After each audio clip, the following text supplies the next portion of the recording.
Good morning, Anarchy. How are you doing? How are you holding up? It is 28 here in southeast Michigan, and we are getting a snowstorm. Quite a little storm. Now, today's video, I'm going to call it Stirring the Pot. Because we're going to look at things that have been going on throughout the month of January that actually started back in November. Remember the Stop the Steal march that Trump pushed for? Yeah. On the 6th, we've seen how well that worked out. That was a coordinated, orchestrated event. It was set to have a particular outcome, which happened. The troops have been there ever since the inauguration of Biden. The way our troops have been treated is absolutely disgraceful. The National Guards is usually comprised of people that are they are going from active duty, inactive duty, back to civilian life. So they're making that transition. They are having to sleep in hallways of Senate and Congress buildings. They've had to sleep in the parking garages.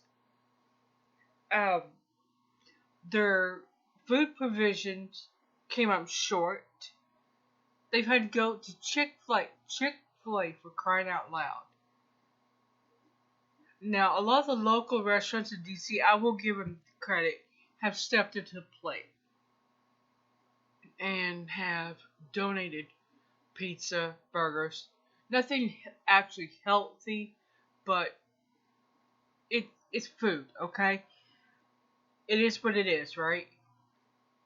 However, Trump has, whether you like him or not, stepped up to the plate also and said they could set up operations in his hotel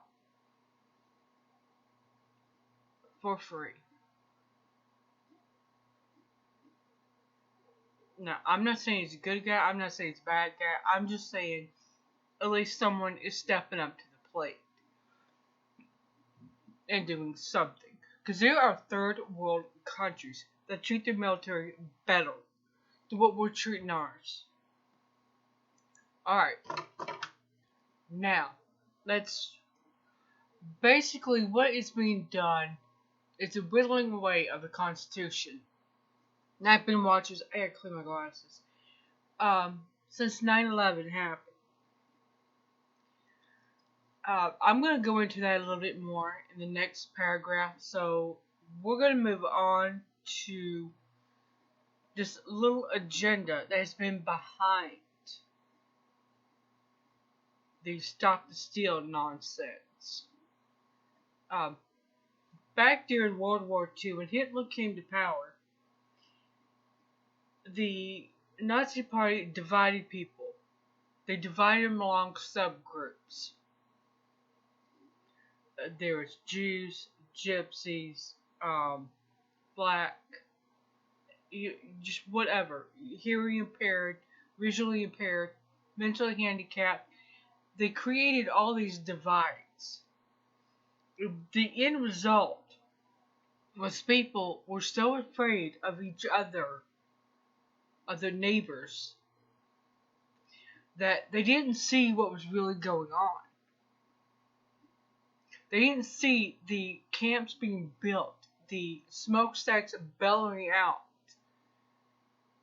smoke from the cremation of the people that had been murdered. They weren't seeing that. They were so busy being afraid of each other that they weren't seeing what was in front of them. Wake up, people, before we have that right here. Because we're not far from it. Now, this brings us to the next article on the Patriot Act. Now, I can remember when this horrible act got signed. It went through, lickety split, no problem. I mean, no fighting, no nothing. Not even a pretend fight happened. It was right after 9/11 happened. Well, there's a lot of things about 9/11 we didn't know. And let's take a look at them real quick. We didn't know there was some old buzzard who'd been a CIA operative during the late 70s with the Russian and Afghanistan war. This Saudi billionaire brat worked with the CIA and setting up the Mujahideen. So let's go over the 5 things we did not know. The buildings had been purchased and insured for billions of dollars, so hey, terrorism happened. There was an attack in 1993, which was done by a FBI informant. It just don't stop. The stocks for the companies of the airlines were short-sold. There's been short selling going on. We did not know about the Dark Winter exercise, which was about a measles strain, in which, guess who was the bad guy? Of course, China. And we're seeing that right now. The Patriot Act had already been written prior to 9/11. It just needed the right event. Well, that event happened. What we were told was some old buzzard in the middle of nowhere, Afghanistan, with nothing more than a satellite phone and internet, orchestrated this horrible attack on us for no reason. Well, flash forward 20 years, we all know now that was complete, utter bullshit. There was a lot of people that made a lot of money after that happened.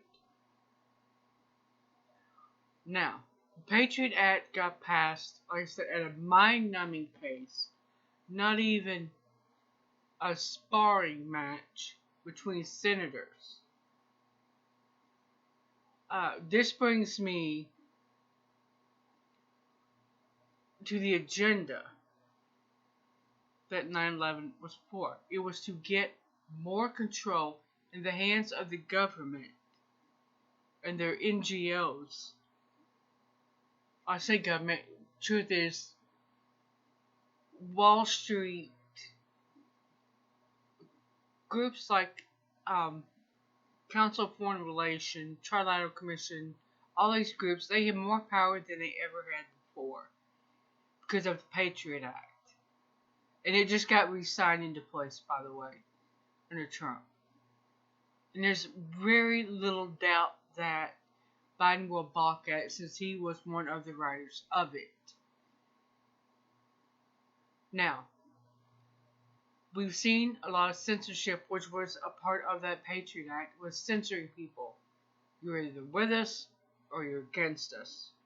This 3rd grade schoolyard mentality was pushed everywhere, and it still is. Senator Haley, you spell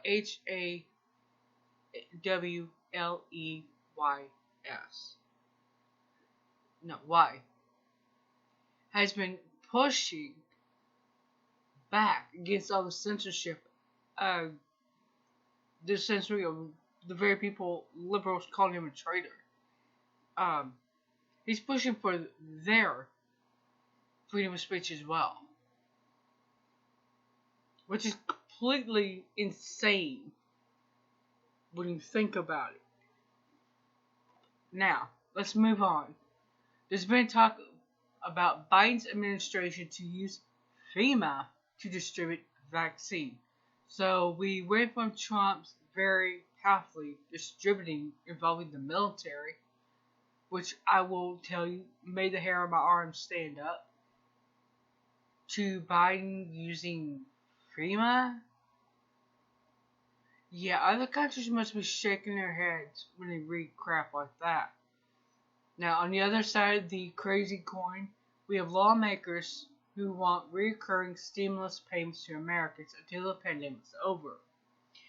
I've said before, I'll say it again and again and again.